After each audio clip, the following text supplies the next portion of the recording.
નમસ્કાર વિદ્યાર્થી મિત્રો, આજે આપણે એક નવો પાઠ શરૂ કર્યો છે. એનું નામ છે આપણી લાગણીઓની ભાગીદારી. પાઠનું નામ શું છે? આપણી લાગણીઓની ભાગીદારી. જો હું ત્રીજા ધોરણમાં અભ્યાસ કરું છું. એટલે શું થયું છે? એક સીમા નામની છોકરી છે જે ત્રીજા ધોરણમાં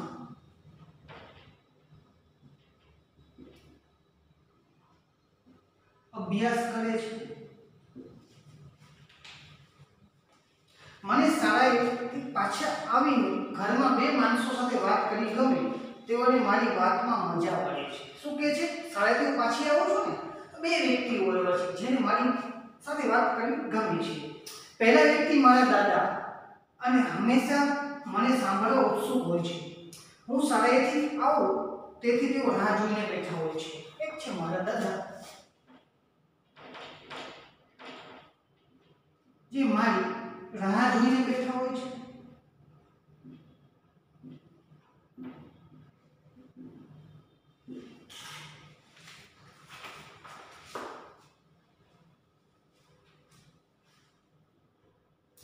તે ઘરડા છે, મોટી ઉંમરના છે. અવારનવાર તેમને પીઠનો દુખાવો રહ્યો છે.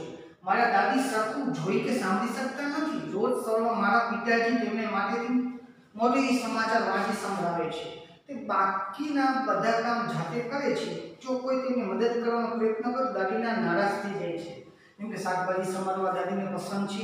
એમ કહે છે કે આજકાલના છોકરા જાણતા જ નથી કે શાકભાજી કેવી રીતે સમારાય છે, કપાય છે. કેમ કે દાદી પાસે એક છે ભૂતપૂર્વ જે પહેલાથી કામ કરવાની વૃત્તિ છે એ મુજબની કામ છે. આપણને એમ કહે છે કે તમને શાકભાજી કાપતા આવડતું નથી. મને વાતો કરવી ગમે એટલે બીજી વ્યક્તિ રવિ છે. તે અમારી સાથે રહે છે. હું તેમનો રવિભાઈ કહું છું. તે મારા માતા પિતાનો ભાઈ ભાભી કહે છે અને અમારા સંબંધોની ખબર નથી, પરંતુ એ ઘણા પ્રેમાળ છે. હંમેશા મારા પ્રશ્નનો જવાબ આપવા તૈયાર હોય છે. હું પછી કહીશ એમને મને ક્યારેક કહેતા નથી. રવિભાઈ કોલેજમાં ભણાવે છે. કોલેજના વિદ્યાર્થીઓ તેમને ખૂબ માન આપે છે. શું કે રવિભાઈ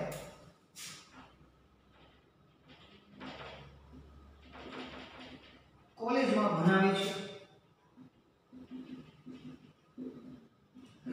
અને વિદ્યાર્થીઓ તેમને માન આપે છે.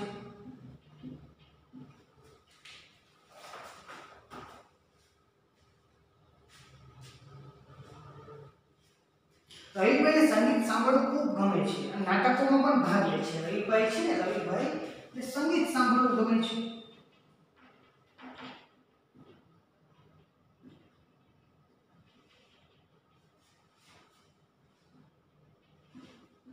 અને નાટક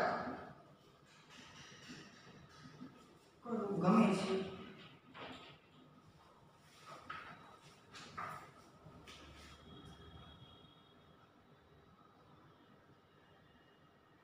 તેમના મિત્રો સાથે હસી મજાક કરે છે ને ખૂબ જ રમૂજી છે. અમને બધાને ખૂબ હસાવે છે. હવે છે સીમાના ભાઈની વાત. શું કીધું છે આમ?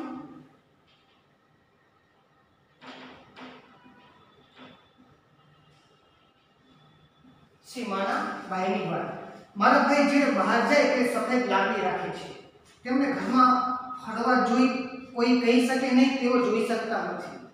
તેમને તેમના બધા કામ જાતે જ કરવા ગમે છે. જો કોઈ તેમની ઈચ્છા વિરુદ્ધ તેમની મદદ કરે તો તેમને ગમતું નથી. જ્યારે પણ તેઓ મદદ જોઈએ ત્યારે તે મદદ માટે કહે છે અથવા બોલાવીને કહેવામાં આવે છે કે મારી મદદ કરો. ભાઈના થોડા વિદ્યાર્થીઓ તેમની પાસે પુસ્તકો લઈ જાય છે. આ પુસ્તકો વાંચી અવાજ રેકોર્ડ કરી ભાઈને આપી જાય છે. રવિભાઈ સાંભળે છે અને ભાઈ પાસે બીજા ઘણા બધા પુસ્તકો છે. આ પુસ્તકના પાના જાડા અને તેના ઉપસેલા ટપકાવાળો હાર છે. ઉપસેલા ટપકા ઉપરથી આંગળીઓ ફેરવીને એના ઉપરથી કહી શકીએ છીએ કે આ અક્ષરો લખેલા છે. ઘણીવાર ભાઈ સાથે મજાક કરતા હું તેમની લાકડી મૂકવાની જગ્યા બદલી નાખું છું. તે અકળાય છે પરંતુ ગુસ્સો કરતા નથી, કારણ કે હું એમની નાની બહેન છું. તો બે ભાઈ બહેનમાં ગમત મસ્તી ચાલતી હોય છે. બેન છે, ભાઈની લાકડી મૂકવાની જગ્યા ચેન્જ કરી નાખે છે, બદલી નાખે છે, અકળાય છે લાકડી મૂકવાની, ગુસ્સો થતા નથી. હું હજુ ઘરમાં પહોંચું ત્યાં બોલ્યા, સીમા આજે તો ખૂબ જ ખુશ જણાય છે. ભાઈ ફક્ત મને જ નહીં પરંતુ કુટુંબના બધા સભ્યોને તેમના હલનચલન અવાજથી ઓળખી જાય છે. તે હલનચલન અવાજથી કહી પણ શકે છે ઘરમાં કોણ ખુશ છે ને કોણ નાખુશ છે. મેં ભાઈને કહ્યું, ભાઈ આખરે હું ફૂટબોલની ટીમમાં પસંદ થઈ છું. તેઓને મને શાબાશી આપીને પ્રેમથી કહ્યું, આથી તું મને ફૂટબોલની તાલીમ આપનાર કોચને ભાઈને કહે છે આંધળો વ્યક્તિ છે, જોઈ શકતો નથી ને કહે છે તું મારો કોચ, હું ઘણી ખુશ થઈ છું. વિચારોને લખો, ઘરડા લોકો ને કેવા પ્રકારની મુશ્કેલીઓ પડે છે. શું કીધું છે?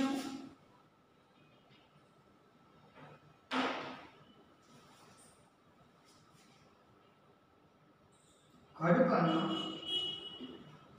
લોકોને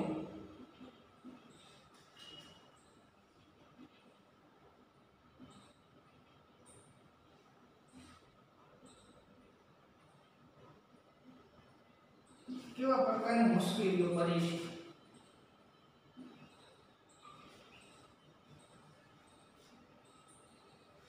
સાંભળવામાં અને જોવામાં સૌથી વધારે મુશ્કેલીઓ પડે છે.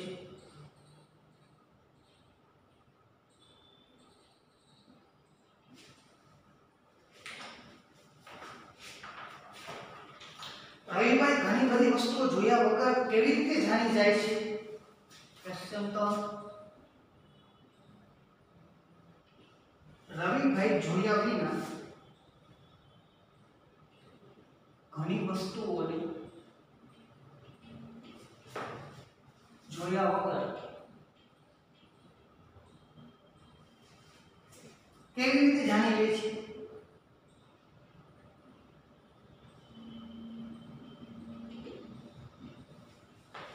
તો એક છે અનુભવ કરીને,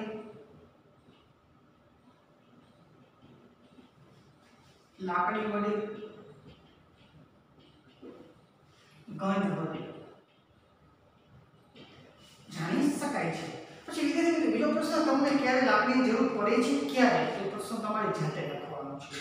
તમે ક્યારે વિચાર્યું છે કે તમને લાકડીની જરૂર ક્યારે ક્યારે પડી શકે છે? ગરજા થવી ત્યારે, અથવા જેની આંખો ન હોય ત્યારે. પણ એ પ્રશ્ન તમારે જાતે મહેનતથી લખવાનો છે. એના પછીનો પ્રશ્ન છે, જે લોકો જોઈ શકતા નથી તેમને આપણે કેવી રીતે મદદ કરી શકીએ છીએ? પ્રશ્ન નંબર 4, પ્રશ્ન નંબર 5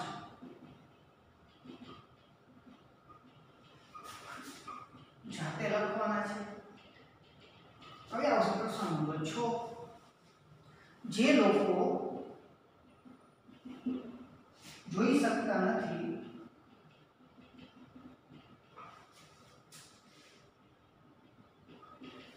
તેમને આપણે કેવી રીતે મદદ કરીએ છીએ?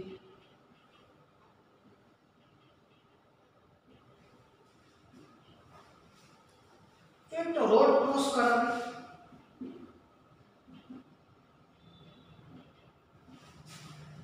યોગ્ય રસ્તો બતાવી,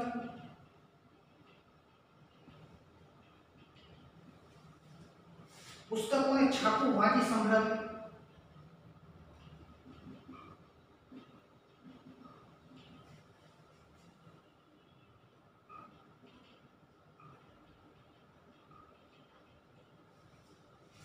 પરીક્ષામાં તેમના લેખક બનીને મદદ કરી શકીએ છીએ.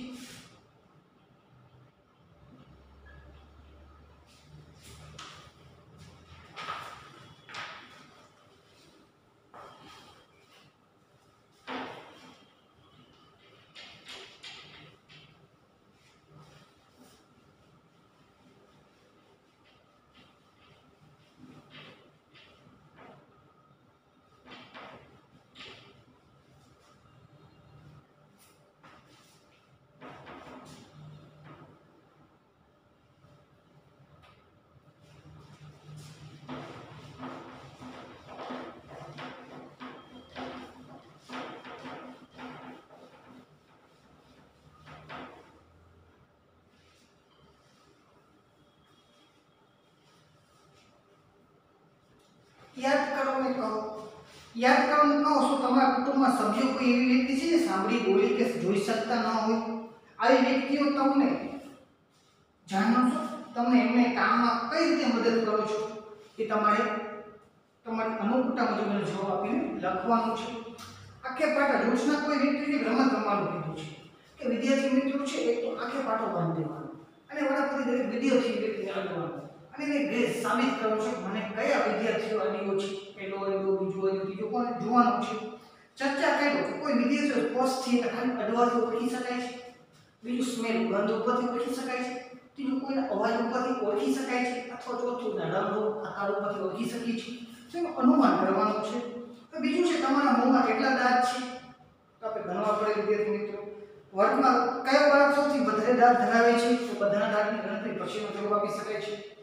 આ ઉપરાંત તમે આંખો બંધ કરીને સાંભળો તમને કયો અવાજ સંભળાય છે એ કરી શકાય છે. અલગ અલગ રીતે પશુ પક્ષીના, વાહનોના, ઘોંઘાટના, વ્યક્તિઓના અવાજ આપણે સંભળાતા હોય છે. જે લોકો જોઈ શકતા નથી તેમને માટે વાંચવા કે લખવા માટે એક વિશેષ રીત છે. હા, શું કીધું છે? જે લોકો જોઈ શકતા નથી તેમને વાંચવાની અને લખવાની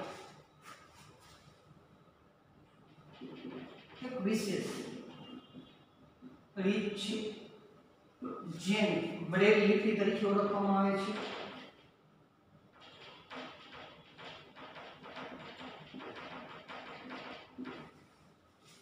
જે જાડા પેપર ઉપર ઉપસેલા ટપકાઓ વાળાની હાથથી લખેલી છે. શું છે? જે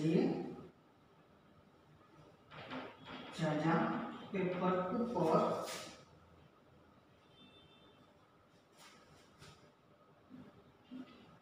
ઉપસેલા ટપકાઓની હાથથી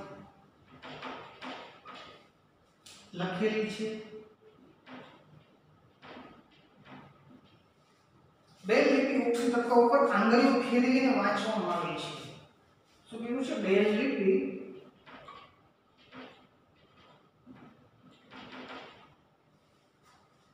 આંગળી ફેરવીને વાંચવામાં આવે છે.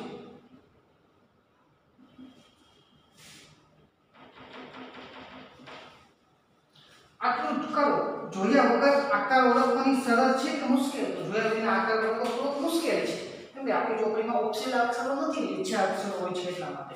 એક કાચ પેપર લો, તેના ઉપર જાડું ઊન અથવા જાડો દોરો બનાવી આકાર બનાવો અને ઉપરના ચિત્ર આંખો બંધ કરી તેના ઉપર હાથ ફેરવો તો આપણને ઉપસેલું ચિત્ર ઓળખી શકીએ કે આ ચિત્ર આનું છે. તેના પર જવાબ મળી શકે છે. તમારા મિત્રોને આ જ રીતે કાગળ ઉપર આકાર બનાવવાનું કહો અને પછી તેને આંગળીઓ ફેરવીને ઓળખવાનો પ્રયત્ન કરો તો નહીં ઓળખી શકાય. આકૃતિ ઉપસેલી આકૃતિ હોય જેના ઉપર આપણે હાથ ફેરવીને ખબર પડે કે આ વ્યક્તિ ઉપસેલી છે એનું આપણે સંશોધન કરી શકીએ છીએ. જો કાગળનો જાડો ટુકડો લો, તેના ઉપર સોય અથવા પેન્સિલની મદદથી લીટી દોરો તો એ ઉપસી શકાય છે કેમ કે ખાલી બિંદુઓ છે. લીટી ઉપર નાના અંતરે બિંદુઓ બતાવો અને તમે જોઈ શકો છો કાગળ પાછળની બાજુ ઉપસેલ આવે છે અને તમારા મિત્રોને આંખો બંધ કરી તેના ઉપર આંગળી ફેરવવાનું કહો અને કેટલા બિંદુ દર્શાવ્યા છે તેની સંખ્યા પણ કરવાનું કહો તો આપણે કહી શકીએ કે આમાં આટલી સંખ્યા બતાવવામાં આવી છે અથવા આ આકૃતિ દોરવામાં આવી છે. ચાલો બેલ લિપિ વિશે જાણીએ. તો તમે જોઈ કે રહીભાઈ વિશેષ પ્રકારના પુસ્તક વાંચે છે. આ પુસ્તકો કેવી રીતે બને છે? આ પુસ્તકો સૌપ્રથમ વિચાર કોને આવ્યો?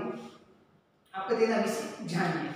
બેલ લિપિ છે તો બોલિયા ઉપરાંત અભિનય કે ઇશારા દ્વારા પણ આપણે સંવાદ કરી શકીએ છીએ. શું કીધું છે? બોલિયા વિના અભિનય કે ઇશારા દ્વારા સંવાદ કરી શકાય છે. તો લુઈસ બેસ ફ્રાન્સના હતા.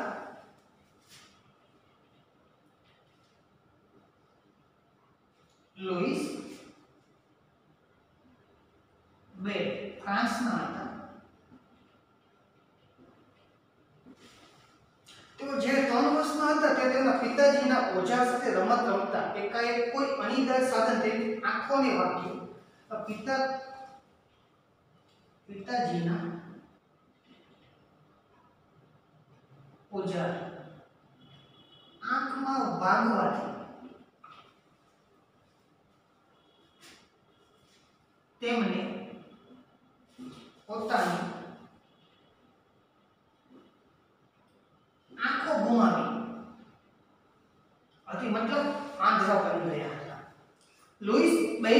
ભણવામાં ખૂબ જ રસ હતો. શું કીધું છે? લુઈસ બ્રેઇલને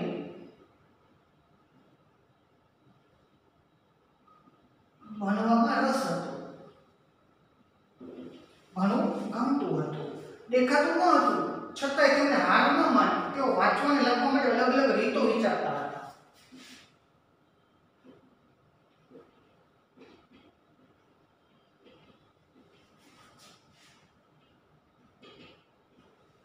અલગ અલગ રીતો વિચારતા હતા.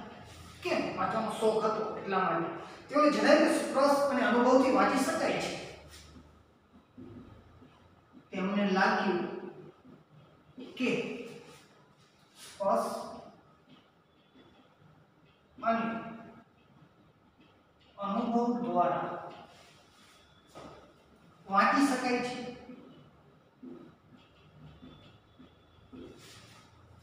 આખરે તેમ રસ્તો મળ્યો. વાંચવા લખવા માટે બ્રેઇલ લિપિ તરીકે ઓળખી કાઢી.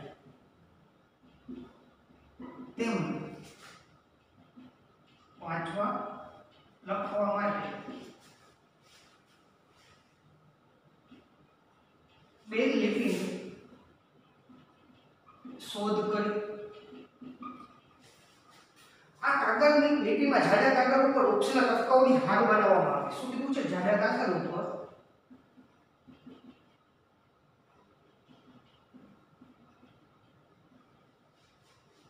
ઉછેલા ટપકાઓની હાર બનાવવામાં આવી.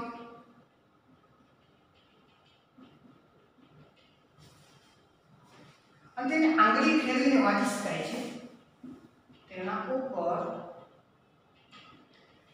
આંગળી ફેરવીને વાંચી શકાય છે. આ લિપિ 6 ટપકાઓ પર આધારિત છે.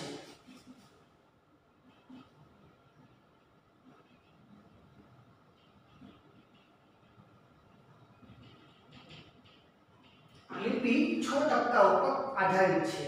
બ્રેઇલ લિપિના હાલના સમયે ઘણા ફેરફાર થઈ રહ્યા છે. આનાથી વાંચવું અને લખવું સરળ બને છે. બ્રેઇલ હવે કોમ્પ્યુટરની મદદથી પણ લખી શકાય છે. શું કીધું છે? બ્રેઇલ લિપિમાં ઘણા બધા ફેરફાર કરવામાં આવ્યા છે. કોમ્પ્યુટરની મદદથી પણ બ્રેઇલ લિપિ લખી શકાય છે.